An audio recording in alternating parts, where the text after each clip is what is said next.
یہ اللہ کی رحمتوں کا موسم بہار ہے اور اہل ایمان کے لیے کرم نوازیوں، رحمات، برکات اور انوار کا لوٹ سے میلہ ہے، جس میں گناہ گاروں کی بخشش و مغفرت کا ساماں ہوتا ہے، اور اللہ ماہ صیام کی ہر شب کو گناہ گار جہنم کی آگ سے آزاد فرماتا ہے۔ یہ بابرکت مہینہ اپنے دامن میں اتنی برکتیں لیے ہوئے جلوہ گر ہوتا ہے کہ رسول کریم صلی اللہ علیہ وآلہ وسلم نے ارشاد فرمایا، اگر لوگوں کو پتہ چل جائے کہ رمضان میں کیا ہے تو وہ آرزو کریں کہ پورا سال ہی رمضان رہے۔ اتنی برکتیں اور اتنی رحمتیں اللہ نے اس مبارک مہینے کے دامن میں ڈال دی ہیں۔ میں نے جو آپ کے سامنے آیت کریمہ تلاوت کی ہے، اس میں بھی اس مفہوم کو بیان فرمایا گیا کہ اے ایمان والو، تمہارے اوپر روزے فرض کیے گئے ہیں جس طرح تم سے پہلوں پہ فرض کیے گئے تھے۔ یا ایھا الذین آمنوا کتب علیکم الصیام کما کتب علی الذین من قبلکم۔ کیوں فرض کیے گئے؟ وجہ کیا ہے؟ لعلکم تتقون، تاکہ تم متقی بن جاؤ، تم پرہیزگار بن جاؤ۔ تو روزے کی فرضیت کا نتیجہ تقوی کا حاصل ہونا ہے، اتقاء کی دولت کا نصیب ہونا ہے۔ تو اس آیت کریمہ میں تین چیزیں بیان کی گئی۔ سب سے پہلی، اے ایمان والو، تمہارے اوپر روزے فرض کیے گئے۔ پھر دوسری بات، جس طرح تمہارے سے پہلوں پہ فرض کیے گئے۔ اور تیسری بات، تاکہ تمہیں تقوی کا نور نصیب ہو، تمہیں اتقاء کی دولت نصیب ہو۔ تو ایک تو روزے کی فرضیت کا حکم دیا گیا، اور دوسرا یہ تسلی دی گئی کہ یہ بھوک اور پیاس کی شدت تمہیں ہی نہیں کاٹنا پڑے گی، تم سے قبل بھی لوگ یہ عبادت کرتے رہے ہیں، اور وہ اس مشکل عبادت سے تقوی کو حاصل کرتے رہے ہیں، اور تمہیں بھی ہم اس راستے سے تقوی نصیب کرنا چاہتے ہیں۔ علامہ حقی علیہ رحمہ نے لکھا ہے کہ ملک تحمور الثالث، یہ حضرت آدم علیہ السلام کی اولاد سے تیسرا بادشاہ گزرا ہے، اس کے زمانے میں قحط پڑ گیا تھا، تو اس نے اپنی قوم کو یہ حکم دیا کہ ایک وقت کا کھانا آپ کھا لیں اور ایک وقت کا کھانا بچائیں، اور وہ قحط زدہ علاقوں میں بھیجیں۔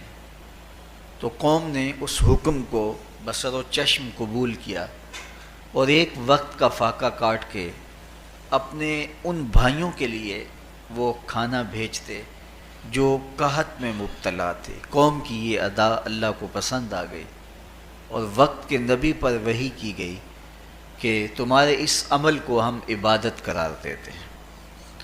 تو حضرت آدم علیہ السلام کے بعد متصل ہی یہ عبادت فرض کی گئی، اور پھر جتنی بھی ملتیں، قومیں اور امتیں آئیں، ان میں روزے کی تحسین کی گئی اور روزے کی تلقین کی گئی۔ پرانی جتنی بھی کتابیں ہیں، اناجیل ہیں، تورات ہے، اس میں روزہ داروں کی تعریف موجود ہے۔ اور حضور علیہ السلام جب اس دنیا پہ تشریف فرما ہوئے تو آقا کریم روزے کی فرضیت سے پہلے بھی روزے رکھتے تھے۔ ویسے روزہ سن 2 ہجری کو فرض ہوا ہے، شعبان المعظم کے مہینے میں، لیکن اس سے قبل بھی ایام 20 کے حضور روزے رکھتے تھے، اور اس کے علاوہ بھی مختلف ایام میں اللہ کے محبوب روزے رکھتے تھے۔ روزے کی فرضیت کے بعد حضور علیہ السلام کی زندگی میں کل 9 رمضان آئے ہیں، جس میں 7 29 کے تھے اور 2 30 کے تھے۔ یہ بات ذہن میں رکھیے گا کہ روزے 29 ہوں ثواب پھر بھی 30 کا ہی دیا جاتا ہے. تو زیادہ تر جو رمضان المبارک کے مہینے ہوتے ہیں وہ 29 کے ہوتے ہیں، 30 کے کم ہوتے ہیں. حضور کی زندگی میں 9 میں سے 7 جو ہیں وہ 29 کے ہوئے ہیں اور 2 30 کے ہوئے ہیں، تو ثواب پورے 30 کا ہی ہے. بعض لوگوں کو زیادہ ہی مسئلہ ہوتا ہے، 29 ہو جائیں تو یہ اللہ کا کرم ہے کہ روزہ رکھنا بھی نہیں پڑا اور 30ویں کا ثواب بھی مل گیا، لیکن وہ شور مچا دیتے ہیں کہ یہ روزہ کھا گئے ہیں. میرا نہیں خیال کہ کسی کو اپنے ذمے اتنی بڑی امت کا بوجھ لینے کی پریشانی ہو اور وہ خام خواہ ایک روزے کے لیے پوری امت کا بوجھ اپنے کندھوں پہ ڈال لے. تو 29 روزے ہوں یا 30 ہوں، اللہ ثواب پورے 30 کا ہی عطا کرتا ہے. روزہ اللہ تعالیٰ جل شانہ کی رضا اور اس کی محبت کے حصول کا ذریعہ ہے، اور اس کا عملی نتیجہ جو اس آیت کریمہ میں بیان کیا گیا وہ تقوی ہے. لعلکم تتقون، روزہ اس لیے فرض کیا گیا کہ تمہیں تقوی نصیب ہو جائے، اتقاء کی دولت نصیب ہو. اب سوال یہ ہے، کیا تقوی بھوک اور پیاس سے حاصل ہوتا ہے؟ پیاس کاٹنے سے، بھوک کاٹنے سے کیا تقوی نصیب ہو جاتا ہے؟ صبح سے لے کر شام تک روزہ رکھنے کی تلقین کی گئی.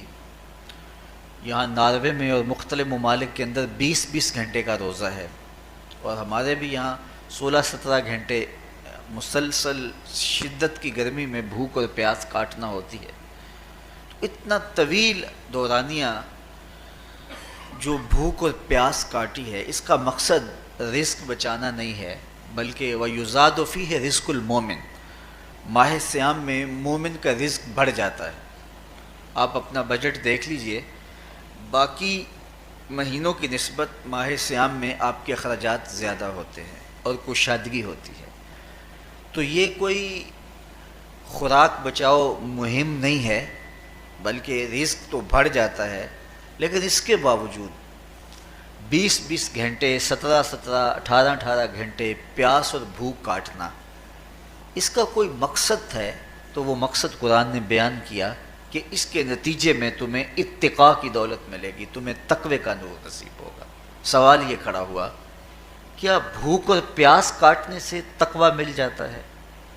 تو اس کو سمجھنے کے لیے ایک مختصر تمہید سمجھنا ہوگی، اور وہ یہ کہ ہمارے 2 دشمن ہیں جو ہمیں جادہ مستقیم سے ہٹانے کے لیے دن رات کوشاں ہیں. ایک شیطان اور دوسرا نفس. یہ 2 دشمن ہیں جو ہماری متاع عمل، ہمارا خلوص، ہماری للہیت، ہمارا باطن لوٹنے کے لیے ہر وقت مستعد اور فعال رہتے ہیں.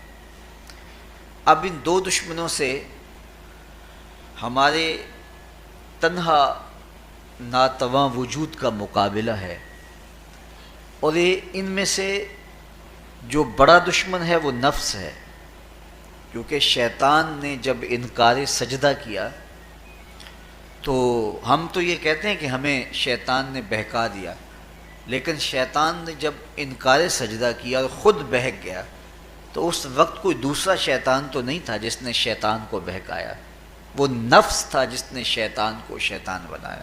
اس نے اندر سے کہا انا خیر منہ، میں بہتر ہوں. تو یہ انانیت جو تھی، انا خیر منہ، اس نے اس کو بہکایا. تو شیطان کو شیطان بنانے والا نفس ہے، تو نفس شیطان سے بھی بڑا دشمن ہے. ایک بزرگ تھے، وہ ساری زندگی اپنی زبان پہ انا کا لفظ نہیں آنے دیتے تھے. اس مفہوم کو بیان کرنا ہوتا تو وہ با الفاظ دیگر بیان کرتے. میں کا لفظ، انا کا لفظ وہ اپنی زبان پہ ساری زندگی انہوں نے جاری ہی نہیں ہونے دیا. کہتے تھے اس لفظ نے شیطان کا بیڑا غرق کر دیا، تو میں یہ لفظ زبان پہ آنے نہیں دوں گا. اچھا، بندے بھی بڑے عجیب ہوتے ہیں. کسی نے کہا لو ان کی زبان پہ یہ لفظ آتا کیوں نہیں، میں جاتا ہوں اور ان کی زبان پہ یہ لفظ آئے ہی آئے. چلے گئے. بزرگ تشریف فرما تھے، نماز کا وقت قریب ہو رہا تھا. حضرت ایک مسئلہ پوچھنے آیا ہوں. کہا پوچھیے. شیطان کو کس چیز نے برباد کیا؟ حضرت اب تو بولیں گے کہ میں نے، آنا نے، تو کہوں گا جیسے بھی ہوا ان کے زبان پہ لفظ میں تو آ ہی گیا نا۔ تو وہ بزرگ بھی بڑے سیانے تھے، اس کی نیت کا کھوٹ سمجھ گئے، فرمانے لگے بیٹا نماز کا وقت ہو گیا ہے، نماز پڑھ لیتے ہیں پھر اس پہ بات ہوتی ہے۔ نماز ہوئی، سلام پھرا تو خود ہی فرمانے لگے، کسی نے کہا تھا کہ شیطان کو کس چیز نے برباد کیا، جواب دینا چاہ رہا ہوں، کس نے پوچھا تھا؟ جھٹ کھڑا ہو گیا، میں نے کہا اسی چیز نے اس کا بیڑا غرق کر دیا۔ تو جو نفس تھا وہ شیطان کو شیطان بنانے والا ہے، تو ہمارے ساتھ نفس بھی لگا ہوا ہے، ہمارے پیچھے شیطان بھی لگا ہوا ہے۔ شیطان بھی بڑا مکار دشمن ہے، چھوٹا دشمن یہ بھی نہیں ہے۔ یہ ہماری متاع عزیز کو، متاع ایمان کو، متاع عمل کو، متاع خلوص کو لوٹنے کے لیے دن رات مستعد اور فعال رہتا ہے۔ اللہ کے محبوب نے فرمایا الشیطان جاسم علی قلب ابن آدم فاذا ذکر اللہ خنس واذا غفل وسوس۔ شیطان اولاد آدم کے دل پہ قبضہ جما کے بیٹھ جاتا ہے، جب یہ اللہ کا ذکر کرتا ہے تو بھاگ جاتا ہے، اور جب یہ اللہ کے ذکر سے غافل ہوتا ہے تو یہ وسوسہ اندازی کرتا ہے۔ تو شیطان اولاد آدم کے دل پہ قبضہ جماتا ہے، اسے پتہ ہے کہ دل قابو میں آ گیا تو پورا بدن قابو میں آ گیا، چونکہ میرے اعضائے بدنیاں میرے دل کے تابع ہیں۔ موسم اچھا ہے، رت سہانی ہے، صحن چمن میں پھول کھلے ہیں، لیکن میرا دل نہیں چاہ رہا تو ٹانگیں جنبش ہی نہیں کریں گی، مرغن غذائیں سامنے پڑی ہیں اور آپ کا تقاضا ہے کہ جناب لے لیجئے، لیکن میرا جی نہیں چاہے گا تو ہاتھ جنبش نہیں کریں گے۔ آسمان ستاروں اور کہکشاؤں سے بھرا ہوا ہے، جی نہیں چاہے گا تو نظر نہیں اٹھے گی۔ آپ سماعتیں بچھائے بیٹھے تھے، جی نہیں چاہے گا زبان نہیں بولے گی۔ تو پورے آزاد دل کے تابع ہیں، اور اگر دل شیطان کے تابع ہو گیا، اس کے ہتھے چڑھ گیا، تو پھر اعضاء وہی کریں گے جو شیطان چاہے گا۔ اور اگر یہ دل مالک کی محبت سے سرشار ہوگا تو پھر دل جو چاہے گا وہی اعضاء کریں گے، تو دل اللہ کی نافرمانی کی چاہت ہی پیدا نہیں ہونے دے گا، تو اعضائے بدنیاں کا رخ بھی اللہ کی رضا کے حصول کے لیے ہوگا۔ تو شیطان بھی قبضہ دل پہ جماتا ہے اور دل کو قابو میں کر کے حضرت انسان کا بیڑا غرق کرتا ہے۔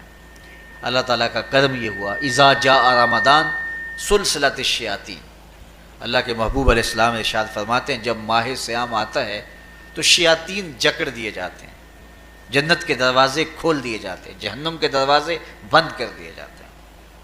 اب ہمارے دو دشمن تھے، ایک نفس اور دوسرا شیطان، دونوں کے مقابلے میں ناتواں اور کمزور جان کو مقابلے میں آنا پڑتا تھا، لیکن جب ماہ صیام آیا، یہ ماہ انور آیا، تو ہمارے دو دشمنوں میں سے ایک دشمن باندھ دیا گیا۔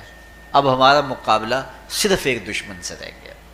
دیکھیے ماہ رمضان آتا ہے تو مسجدوں کے در کشادہ ہو جاتے ہیں، لوگوں کا رجحان دین کی طرف ہوتا ہے، جو 5 نمازیں بھی نہیں پڑھتے ہوتے ان کو تراویح میں بھی کھڑا ہوتا دیکھتے ہیں، اہتمام ہوتا ہے، نیکی کا، صدقہ و خیرات کا ماحول پیدا ہوتا ہے۔ ایسا کیوں ہے کہ شیطان بن گیا، لیکن اس کے باوجود نظر بھٹک رہی ہے، خیالوں میں آوارگی ہے، اور رشوت کا بازار گرم ہے، کیوں کہ ابھی نفس موجود ہے۔ تو نیکی کا جو ماحول پیدا ہوا یہ شیطان کے بن جانے کی وجہ سے، اور برائی کا ماحول اب بھی موجود ہے یہ نفس کے موجود ہونے کی وجہ سے۔ تو ہمارے دو دشمن ہیں جو ہمیں جادہ مستقیم سے ہٹاتے ہیں، ایک شیطان اور دوسرا نفس۔ اب جب ماہ صیام آیا تو شیطان باندھ دیا گیا، اب ہمارا مقابلہ صرف نفس سے ہے، اور یہ نفس شیطان سے بھی بڑا دشمن ہے۔ شیطان کو شیطان بنانے والا نفس ہے، اور وہ ہمارے ساتھ جڑا ہوا ہے۔ ماہ صیام میں شیطان تو بند گیا لیکن نفس نہیں بندھا۔ اب ہمیں اپنے نفس کو کمزور کر کے اور اپنی فتح حاصل کرنی ہے اور تقوی کی منزل کو پانا ہے۔ اب شیطان تو اللہ نے باندھ دیا، اب نفس کو کیسے باندھیں؟ تو آئیے نفس کی بندش کیسے ہوگی یہ کسی ایکسپرٹ سے پوچھیں گے کہ یہ کیسے اس کو باندھیں گے، اس کو کیسے قابو میں کریں گے۔ تو کسی ایسے شخص سے پوچھیں جو اس شعبے کا ماہر ہو۔ تو علامہ اقبال کے مرشد ملا جلال الدین رومی علیہ رحمہ کہتے ہیں آؤ تمہیں میں ایک معالج کا پتہ دیتا ہوں جو تمہیں اس بیماری کا علاج بتائے گا، اور اس کی بندش کے طریقے بتائے گا۔ شیخ رومی علیہ رحمہ فرماتے ہیں ہفت شہر عشق را اتار گشت ما ہنوز اندر خم یک کوچام۔ عشق کے 7 شہر شیخ فرید الدین اتار گھوم چکے ہیں، اور میرے جیسا شخص عشق کے پہلے شہر کی پہلی گلی کے کونے پہ کھڑا ہے۔ اب اندازہ کیے کہ جن کا پتہ حضرت ملا جلال الدین رومی دے رہے ہیں وہ کس بلند مرتبے پہ فائز المرام ہے۔ فرمایا کہ وہ عشق کے 7 شہر گھوم چکے ہیں اور میں پہلے شہر کی پہلی گلی کی نکر پہ کھڑا ہوں۔ اب شیخ فرید الدین علیہ رحمہ سے پوچھئے کہ شیطان تو بند گیا، اب نفس کا وبال ہمارے اوپر پڑ رہا ہے اور ہم اس کے باوجود ماہ صیام کے اندر گناہوں میں منہمک ہیں، تو ہمیں بتایا جائے کہ اس نفس کا علاج کیسے کیا جائے، ہمیں آپ کا پتہ بتایا گیا ہے۔ تو شیخ فرید الدین اتار بولے نفس نتواں کشت الا با سے چیز بات گوئم یاد گیرش اے عزیز۔ نفس نہیں مرتا، لیکن اگر 3 اسلحے تیرے پاس ہوں تو یہ ٹھہر بھی نہیں سکتا۔ وہ 3 اسلحے کون سے ہیں؟ خنجر خاموشی و شمشیر جو، نیزائے تنہائی و ترک ہجو۔ خاموشی کا خنجر، بھوک کی تلوار اور تنہائی کا نیزہ، یہ 3 اسلحے ایسے ہیں اگر تو یہ لے کر کے نفس پہ ٹوٹ پڑے تو پھر نفس کا مقابلہ تیرے لیے آسان ہوگا۔ خنجر خاموشی، خاموشی کا خنجر، اللہ کے محبوب علیہ السلام نے فرمایا من صامت نجا، جو خاموش ہو گیا وہ نجات پا گیا، کیونکہ انسان کی زندگی کی زیادہ آفتیں اس کی زبان کی وجہ سے ہیں۔ آپ اپنے گناہوں کا اور میں اپنے گناہوں کا اگر احتساب کروں تو ہمیں سب سے زیادہ گناہ زبان کے ملیں گے۔ آنکھیں بھی گناہ کرتی ہیں، ہاتھ بھی گناہ کرتے ہیں، پاؤں بھی گناہ کرتے ہیں، لیکن سب سے زیادہ گناہ زبان کرتی ہے۔ جھوٹ بھی بولتی ہے، غیبت بھی کرتی ہے، شکوہ بھی کرتی ہے، گالی سب و شتم اور کیا کچھ زبان کے گناہ ہیں۔ اسی لیے اللہ کے محبوب نے فرمایا جو تمہارے 2 جبڑوں کے درمیان ہے یعنی زبان اور 2 ٹانگوں کے درمیان ہے تمہاری پارسائی کی جگہ، تم ان 2 چیزوں کی مجھے ضمانت دے دو، میں محمد تمہیں جنت کی ضمانت دے دیتا ہوں۔ تو انسان کے سب سے زیادہ گناہ زبان کے ہیں اور اس کی پارسائی کی جگہ کے۔ تو اس لیے میرے حضور نے فرمایا من صمت نجا، جو خاموش ہو گیا وہ نجات پا گیا۔ خنجر خاموشی، خاموشی کا خنجر نفس کشی کا ایک مؤثر ذریعہ ہے۔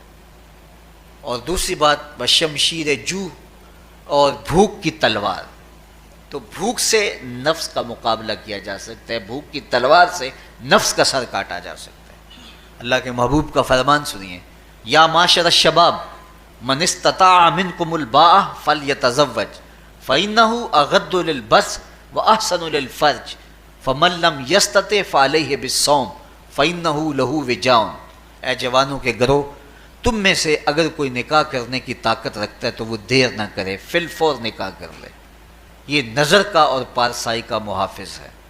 لیکن اگر تم میں سے کوئی نکاح کرنے کی فی الحال پوزیشن میں نہیں ہے تو وہ کثرت کے ساتھ روزے رکھے۔ روزے قاطع شہوات ہیں، تو بھوک سے نفس کو جو ہے وہ روکا جا سکتا ہے، اس کو لگام ڈالی جا سکتی ہے۔ تیسری بات نیزہ تنہائی، تنہائی کا نیزہ، تو فرمایا گیا کہ العافیت فی العزلہ، کہ تنہائی کے اندر ہی عافیت ہے۔ جب مجلسوں میں غیبت کی بدبو پھیلتی ہو اور چغلی کا ماحول معاشرے کا جزو لا ینفک بن جائے اور مجالس کے اندر نظروں کی پاکیزگی کا قائم رہنا مشکل ہو جائے اور انسان کی زندگی کے اندر گناہوں کا بہت بڑا سبب مجلسی زندگی ہو تو پھر اس سے تنہائی بہتر ہے۔ حضرت شاہ نقشبند بخاری فرماتے ہیں کہ فقیر کے لیے سب سے اچھی جگہ اللہ کا گھر مسجد ہے، یا کسی کامل صالح شخص کی صحبت ہے، اور یا پھر تنہائی ہے۔ چوتھی جگہ ہلاکت کے علاوہ اور کچھ نہیں ہے۔ ہمیں اپنے کاروبار میں، اپنے معاملات میں، اپنی ملازمتوں میں جانے کی تلقین کی گئی تو وہاں یہ تلقین کی گئی کہ دیر سے جاؤ جلدی واپس آ جاؤ، اور مسجد میں جاتے ہوئے تلقین کی گئی کہ جلدی جاؤ اور دیر سے واپس آؤ۔ لیکن ہم مسجد کے دروازوں پہ جب دور موجود میں رش دیکھتے ہیں کہ لوگ بہت جلدی نکلنا چاہتے ہیں، حتیٰ کہ کندھوں سے کندھے ٹکرا رہے ہوتے ہیں کہ جلدی سے باہر نکل جائیں، حالانکہ وہ عافیت کی جگہ ہے، 2 منٹ زیادہ بھی ہو جائیں تو کوئی حرج نہیں ہے۔ اور ایسے لوگوں کو بھی نکلنے میں جلدی کرتے ہوئے دیکھا ہے کہ لگتا تو یہ تھا کہ شاید یہ انہوں نے کسی ضروری کام پہ جانا ہے، لیکن باہر نکل کے بازار میں پھٹے پہ بیٹھے تھے اور مسجد سے نکلنے کی جلدی بہت تھی۔ تو مسجد میں جلدی جاؤ اور دیر سے واپس آؤ، اور بازار میں دیر سے جاؤ اور جلدی واپس آؤ، لیکن ہمارے رویے اس کے برعکس ہو گئے۔ تو تنہائی میں عافیت ہے، خاموشی میں عافیت ہے، اور بھوک میں عافیت ہے، اور یہ ساری چیزیں روزے میں میسر ہیں۔ فرمایا تم سے اگر کوئی شخص الجھے، بحث کرے، لڑائی کرنا چاہے تو تم اسے کہو انی صائم، میں نے روزہ رکھا ہوا ہے۔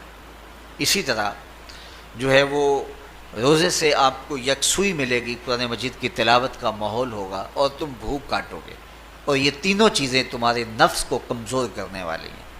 شیطان بند گیا، نفس کمزور ہو گیا، اور جب نفس کمزور ہو گیا، کمزور ہوتا ہے، یہ نفس مرتا نہیں ہے۔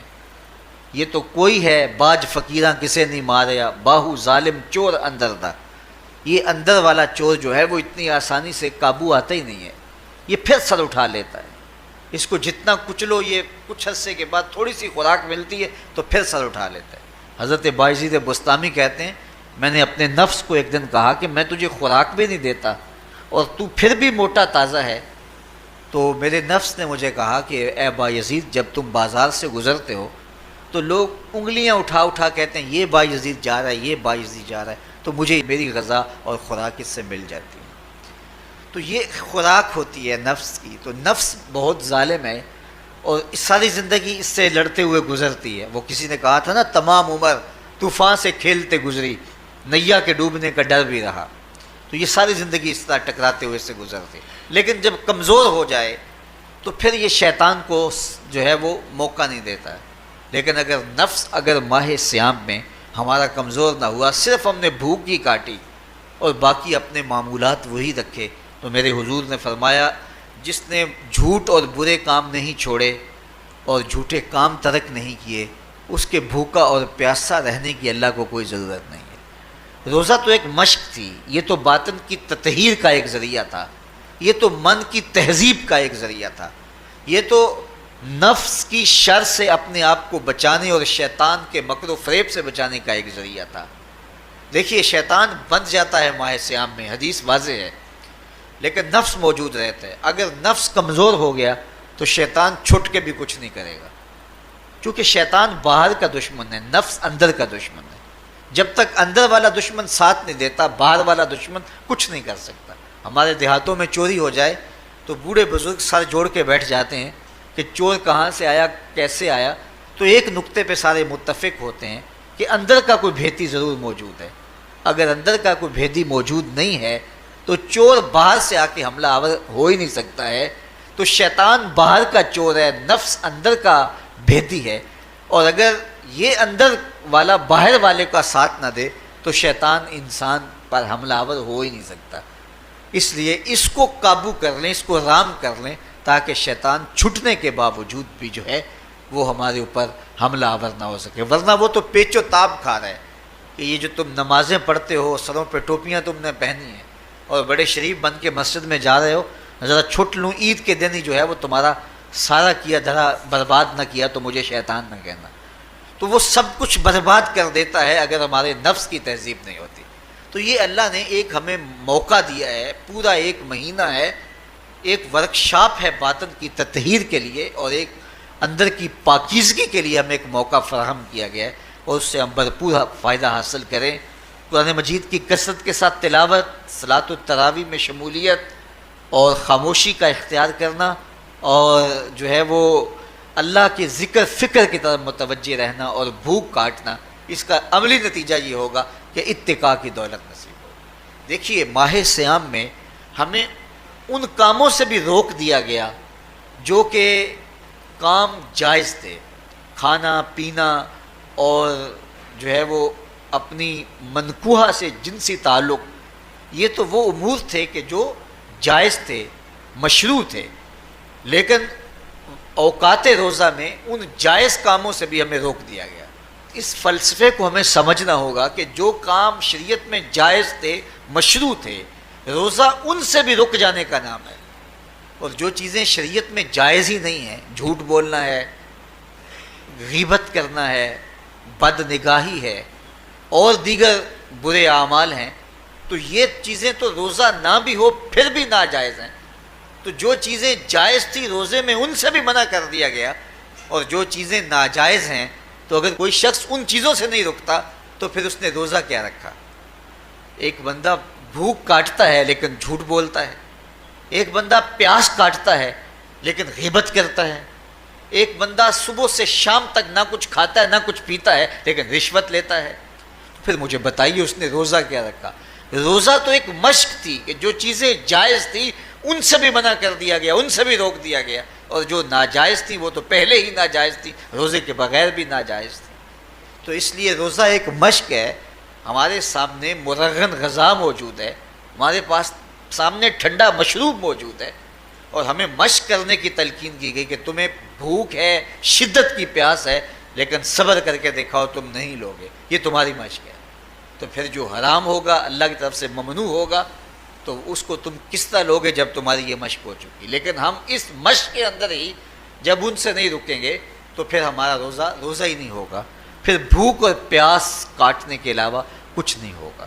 بہت سارے روزہ دار ایسے ہیں جن کا روزہ سوائے بھوک اور پیاس کاٹنے کے کچھ نہیں ہے۔ اس لیے جن چیزوں سے اللہ نے منع کیا ہے ان سے تو رکنا ہی رکنا ہے، جو چیزیں مشروع ہیں ان سے وقتی طور پہ روکا گیا تو ان سے بھی روک کر کے روزے کی تکمیل کی جائے۔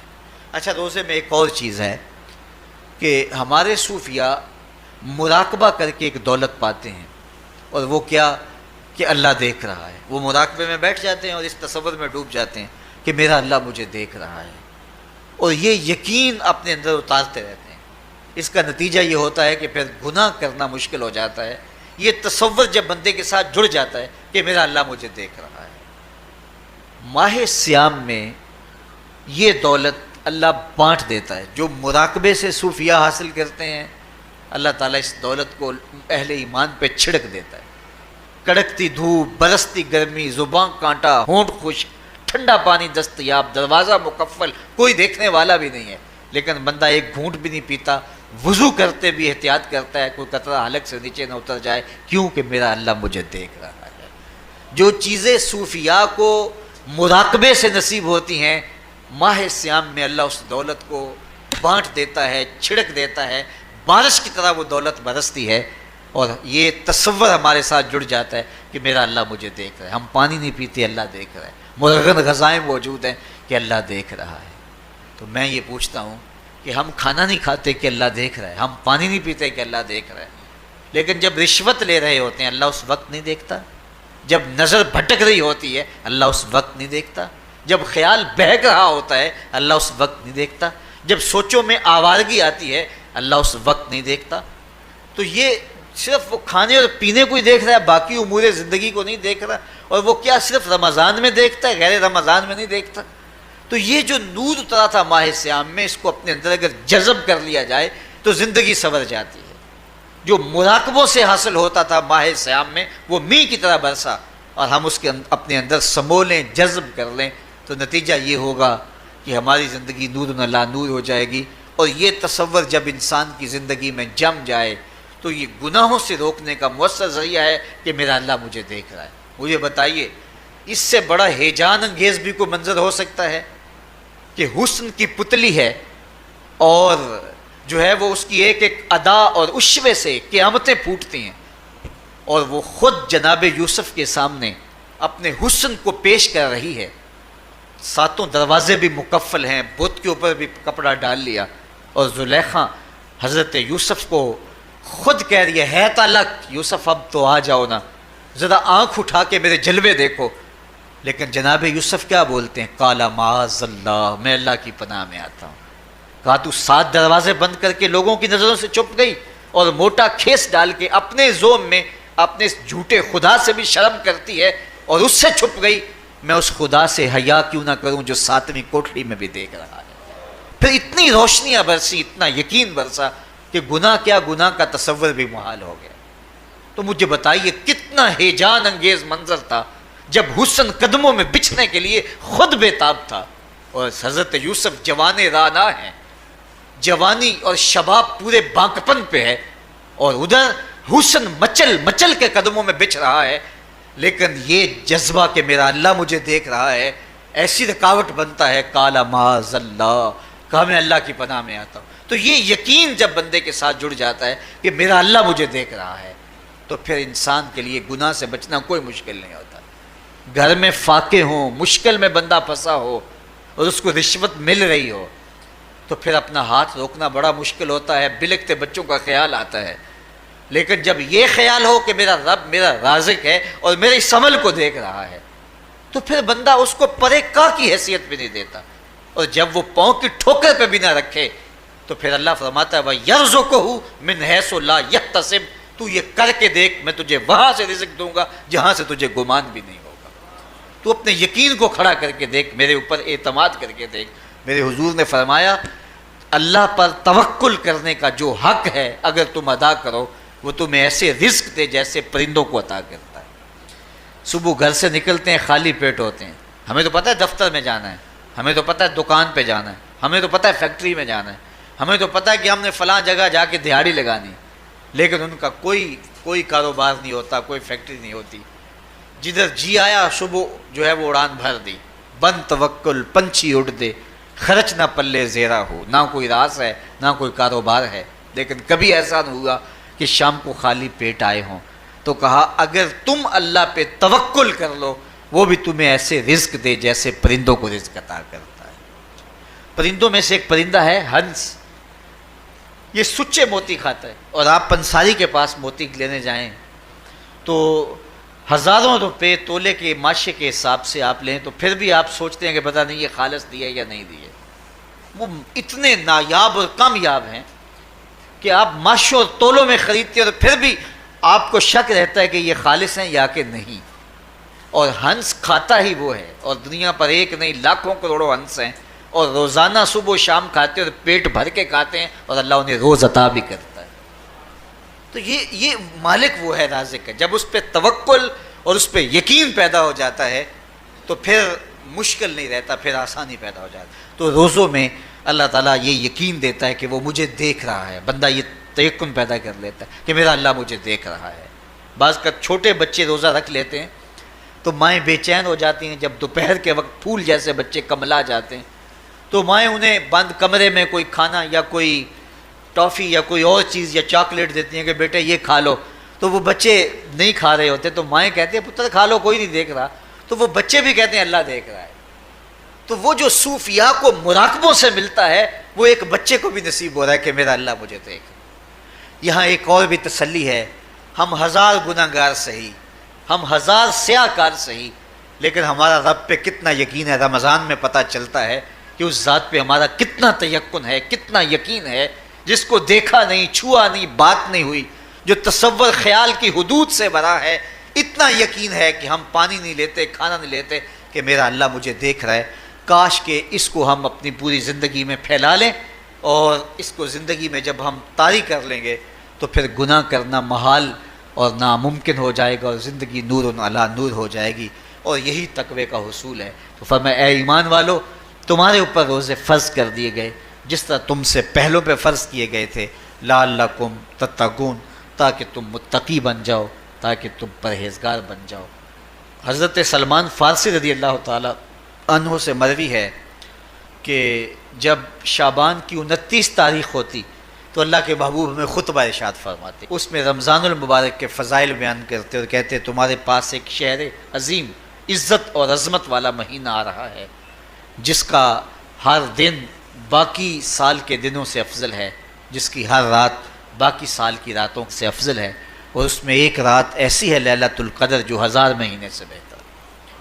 تو یہ اللہ تعالیٰ کی رحمتوں کا روپ ہے، رحمتوں کے دروازے کھول دیے جاتے ہیں، اور روزہ دار کا روزہ بالخصوص عصر کے وقت، شام کے وقت، پچھلے پہر، روزہ دار کے خالی معدے سے جو ایک بو اٹھتی ہے، مہک اٹھتی ہے، اللہ کو کستوری سے بھی زیادہ محبوب ہوتی ہے۔ اللہ اکبر۔ اور فرمایا للصائم فرحتان، فرحتن عند فطرہ و فرحتن عند لقاء ربہ، روزہ دار کے لیے دو خوشیاں ہیں۔ ایک خوشی اسے تب ملتی ہے جب وہ روزہ کھولتا ہے، سارے دن کی بھوک اور پیاس کاٹ کے، جب شام کو ٹھنڈا اور میٹھا مشروب اسے ملتا ہے اور وہ مشروب اپنے جو ہے وہ منہ میں ڈالتا ہے، وہ معدے کی طرف اترتا ہے، تو اس کی زبان بولے نہ بولے اس کا ایک ایک انگ اللہ کی تسبیح بول رہا ہوتا ہے اور اللہ کا شکر ادا کر رہا ہوتا ہے۔ اس وقت اسے ایک عجیب فرحت ہوتی ہے کہ اتنا طویل لمبا روزہ تھا، شکر ہے کہ میرا روزہ تکمیل کو پہنچا۔ ایک روحانی مسرت، پھر روزہ کھلنے کے وقت اس کو بدنی مسرت، تو ایک فرمایا اس کو فرحت تب ملتی ہے جب وہ روزہ کھولتا ہے۔ وَفَرْحَةٌ عِنْدَ لِقَاءِ رَبِّهِ، اور دوسری فرحت اسے تب ملے گی جب روزے کے صلے میں اللہ اپنے رخ سے پردہ ہٹا دے گا اور اللہ اپنا دیدار عطا فرمائے گا۔ تو یہ روزے دار کے لیے خوشیاں ہیں۔